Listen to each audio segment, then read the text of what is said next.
నమస్తే, నేను మీ మాధురి. ఈరోజు మనతో పాటు ఉన్నారు SV Naganath, astro psychologist. Hello sir. Sir, ఇప్పుడు మనకి నిర్గుణ నిరాకార అనే ఒక కాన్సెప్ట్తో చాలా వరకు హిందూయిజం బేస్ చేసుకొని కొన్ని మతాలు పుట్టుకొచ్చాయి. నిర్గుణ నిరాకార అని ఒక ఇది పెట్టుకుంటూ ఇక్కడ జరుగుతుంది ఏంటి అంటే సెక్స్ రాకెట్. కొంతమంది అందులోంచి బయటకు వచ్చిన వాళ్ళే ఇలా జరుగుతుంది, అక్కడ ఏ పిన్ టు పిన్ ఎలా జరుగుతుంది అనేది చెప్తున్నారు. అయితే మనకి ఈ స్పిరిచువాలిటీ అనే పేరుతో ఈ సెక్స్ రాకెట్ అసలు ఏంటి, అసలు ఏం జరుగుతోంది ఇండియాలో? అంటే మీరు ఒక గ్లోబల్ పాయింట్ చెప్పారు. కేవలం భారతదేశంలో మన సనాతన ధర్మానికి సంబంధించి మాత్రమే కాదు, ఓకే, మొత్తం ప్రపంచవ్యాప్తంగా ఏం జరుగుతుంది అంటే ఈ మధ్య చాలా మటుకు కూడా స్వామీజీలు కానీ, అంటే అన్ని మతాల వాళ్ళు, అన్ని మతాల యొక్క ప్రవక్తలు కానీ, వాళ్ళ గురుస్, స్పిరిచువల్ గురుస్ కానీ, వీళ్ళందరూ కూడా ఒకప్పుడు ఎప్పుడు లేనిది ఇప్పుడు సోషల్ మీడియా ద్వారా అందరికి అవైలబుల్ ఉన్నారు. అందరు డౌట్స్ క్లియర్ చేస్తున్నారు. ఆ గ్రంథాల్లో ఉన్నటువంటి విషయాలు చాలామందికి రాంగ్గా అర్థమైన వాళ్ళని రైట్గా ఎక్స్ప్లెయిన్ చేయడం, అందులో ఉన్నటువంటి మంచి సందేశాన్ని కూడా దుర్మార్గపు సందేశంలాగా ప్రవోక్ చేసేవాళ్ళు కూడా ఉన్నారు. అంటే ఒక మనిషిని టెర్రరిస్ట్ లాగా ప్రవోక్ చేసి మన ముత్యాలమ్మ టెంపుల్లో ఒక అఘాయిత్యం చేసినటువంటి వ్యక్తులు ఉన్నారు. చేతిలో ఆయుధం పట్టుకున్న వాళ్ళని కూడా ఆయుధం వదిలేసి సభ్య సమాజంలో ఒక సగటు మనిషిలాగా బతకడానికి ప్రేరేపించినటువంటి గురువులు కూడా ఉన్నారు. ఓకే, సో ఇక్కడ మీరు అన్నారు చూడండి, ఆధ్యాత్మికం పేరు మీద ఇక్కడంతా కూడా ఒక జుగుప్సాకారమైనటువంటి కొన్ని సెక్స్ ర్యాకెట్స్ జరుగుతున్నాయి. చాలామంది మహిళలు కూడా ఆ ఆర్గనైజేషన్స్ నుంచి బయటకు వచ్చి వాలంటరీగా స్టేట్మెంట్స్ ఇచ్చారు అని చెప్తున్నారు. అసలు మనం ఆలోచించాల్సింది ఏంటంటే sex is the highest identity of any individual. ఎందుకంటే మనిషి శృంగారము సంభోగం లేకుండా ఉండలేడు. కానీ సభ్య సమాజంలో అనాది కాలంగా వచ్చింది ఏంటి, మీరు శృంగారం గురించి సంభోగం గురించి మాట్లాడితే మిమ్మల్ని ఎలా చూస్తారు? ఇదేదో చెడిపోయింది, లేదా వీడెవడో పర్వట్ అయిపోయాడు అని అనుకుంటారు తప్ప శృంగారము సంభోగం నుంచే మనం అంతా బయటకు వచ్చాము అనేటువంటి లాజికల్ రియాలిటీలో మనం రాము. సో శృంగారము సంభోగము ఇవన్నీ కూడా ఏంటంటే ప్రతి మనిషిలో 90% వాళ్ళ ఇమాజినేషన్లో ఉండేటువంటి ఫ్యాంటసీస్ ఇవి. అంటే మనిషి నరనరాల్లో, ఊహల్లో, భావోద్వేగాల్లో, ఆలోచనలో మొత్తం నిండిపోయినటువంటి లక్షణాలు ఇవి. మరి ఈ లక్షణాలు ఇన్ని పెట్టుకున్న తర్వాత మనిషికి ఒక స్త్రీ పురుషుల సంభోగం వల్ల జరిగేటువంటి ఆత్మసంతృప్తి ఏంటో తెలుసా?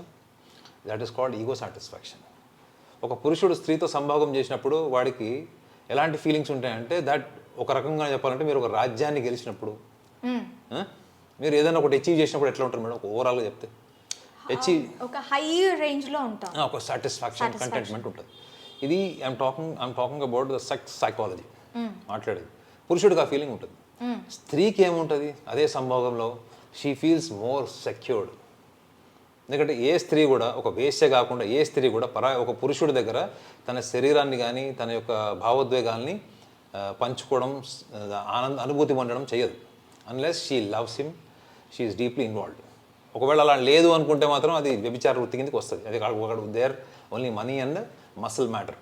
ఓకే, సో ఇక్కడ మనం మెయిన్ లాజిక్ ఏంటంటే ఈ ఈగో సాటిస్ఫాక్షన్ ఎన్విరాన్మెంట్లో చాలామంది మగవాళ్ళు, ఆడవాళ్ళు ఈ సంసార జీవితం వద్దు, ఈ భావబంధాలు వద్దు.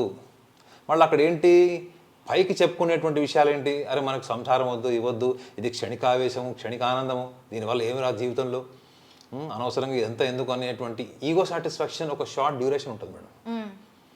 మేబీ ఒక్కొక్కసారి ఒక రోజు ఉండొచ్చు, 6 నెలలు ఉండొచ్చు, సంవత్సరం కూడా ఉండొచ్చు. అర్థమైందా?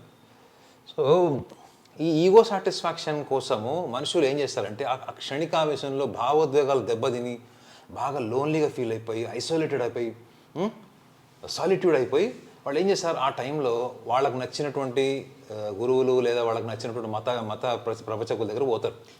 ఇక్కడ ఇప్పుడు నేను డైరెక్ట్గా చెప్పేస్తున్నాను, నా దగ్గరికి వచ్చిన కంటెంట్ బ్రహ్మకుమారీస్లో ఎలా ఉంది అంటే హైలీ మంచి స్టేటస్లో ఉన్న ఫ్యామిలీస్ వెళ్ళి అందులో కలిసిపోవటం, వైఫ్ అండ్ హస్బెండ్ వెళ్ళిపోవటం, అక్కడికి వెళ్ళి వాళ్ళు కలిసిన తర్వాత డివోర్సులు తీసుకుంటారు, ఏం తీసుకుంటారో తెలీదు, వాళ్ళిద్దరూ అక్క అన్న తమ్ముడు ఈ సోదర సోదరి బంధాలు అండ్ మళ్ళీ వీళ్ళే వాళ్ళకి వాళ్ళ దగ్గర ఉన్న ఆస్తులు ఏవైతే ఉంటాయో ఆ ఆస్తుల్ని కూడా వాళ్ళ పేరిట రాసేయటం, ఇవన్నీ మీడియాలో వస్తున్న కథనాలు ఇవన్నీ కూడాను.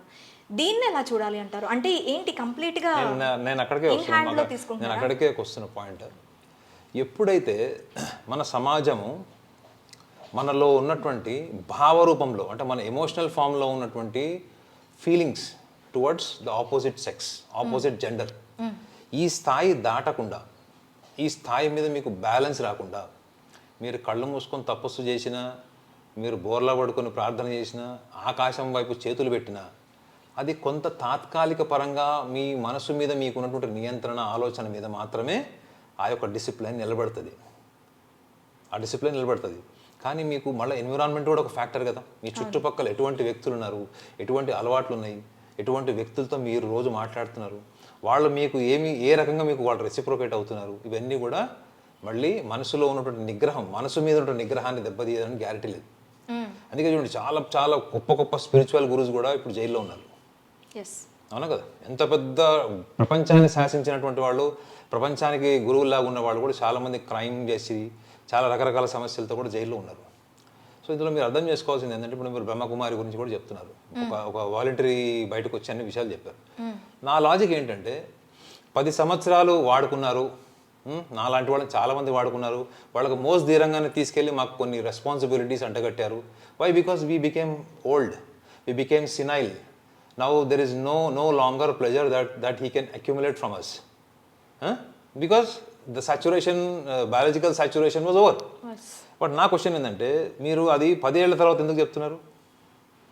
ఈ 10 ఏళ్లలో మీరు ఒక ఆశ్రమ జీవితంకు ఈ సమాజం నుంచి దూరంకి వెళ్ళిపోవడానికి మిమ్మల్ని ప్రేరేపించినటువంటి పరిస్థితులు ఏంటి? భార్యాభర్తల సమస్యల, గొడవల? మీకు ఒక సినిమా ఉంది చూడండి, దేశముద్రని ఒక సినిమా ఉంటుంది, అందులో కోవేశ్వరలా మధ్యరాత్రి లేచి నాకు పట్టు చీర కొని లేదు, నాకు అది కొని లేదు, ఇది కొని లేదని ఆశ్రమంలో ఆ బుద్ధ మాంగ్స్ గురుజలో కూర్చొని గట్టి గట్టిగా అరిచి మళ్ళీ పడుకుంటుంది. అవునా? అంటే మనము మనసులో ఏముంది, మనం ఏ కారణం వల్ల మనము సన్యాసం తీసుకుంటున్నాము, లేదా సన్యాసి జీవితం గడపాలి, లేదా సాధువుల మధ్య జీవితం గడపాలి అన్న దాని వెనక తాత్కాలిక పరమైనటువంటి అహంకారమే ఉంటుంది మేడం. అంటే మీరు అనేటువంటి వాళ్ళు ఇట్లా తొందరగా బాగా మంచి అలైట్ ఫ్యామిలీలో ఉన్నవాళ్ళు, బాగా ఫైనాన్షియల్ స్టేటస్ ఉన్నవాళ్ళు, ఆర్థిక స్తోమత ఉన్నవాళ్ళు, వీళ్ళందరూ ఒక్కసారి ఎందుకు పారాడైమ్ షిఫ్ట్ అంటారు దీన్ని, ఎందుకు అంత షిఫ్ట్ అయిపోతున్నారు? షిఫ్ట్ ఎందుకు అవుతున్నారు అంటే ఈగో మేనేజ్మెంట్ ప్రాబ్లమ్సే. గుర్తుపెట్టుకోండి, ఇట్లా సడన్ అన్యూజువల్ అబ్నార్మల్ చేంజెస్ వచ్చాయి అంటే they have no control over their emotions, their feelings. They wanted to conquer people. If they don't listen and follow, they get frustrated, they get into all sort of egocentric problems. వీళ్ళ వల్ల లాభం పొందేది ఎవరు? మీరు చెప్పారు చూడండి, సంస్థలు, వీళ్ళందరూ కూడా సంపన్నులు అవుతున్నారు తప్ప, వీళ్ళేమో సంపాదించి జీవితకాలం సంపాదించిన తీసుకుపోయి అక్కడ డొనేట్ చేస్తున్నారు, చారిటీస్కి ఇస్తున్నారు. మళ్ళీ ఎండ్ ఆఫ్ ద డే వీళ్ళు ఏం ఆత్మవంచనలో ఉంటారంటే ఈ జన్మరాహిత్యం అనుకుంటారు. జన్మరాహిత్యం అన్నది ఏ గురువు గీయడం మేడం. ఓకే, మీకు జన్మరాహిత్యం కావాలంటే మిమ్మల్ని మీరు ఎత్తుకోవాలి. You have to search within, you have to travel within. ప్రపంచంలో కాలము మీకు ఏదో ఒక రకమైనటువంటి అనర్థము, అస్థిరత్వము, మానసిక పరమైన శోభ. ఎందుకంటే మీరున్నట్టు మీ పక్కన ఉన్నాడు కదా. ఏ వ్యక్తి కూడా ఇంకొక వ్యక్తి గురించి ఎక్కువగా ఎంపథైజ్ చేయడు. మీ హస్బెండ్ కావచ్చు, మీ పిల్లలు కూడా కావచ్చు, కొంత ఎంపథీ క్యారీ చేస్తారు. కానీ if you expect more people to pay attention, respect, regard in the way you want, it is highly impossible.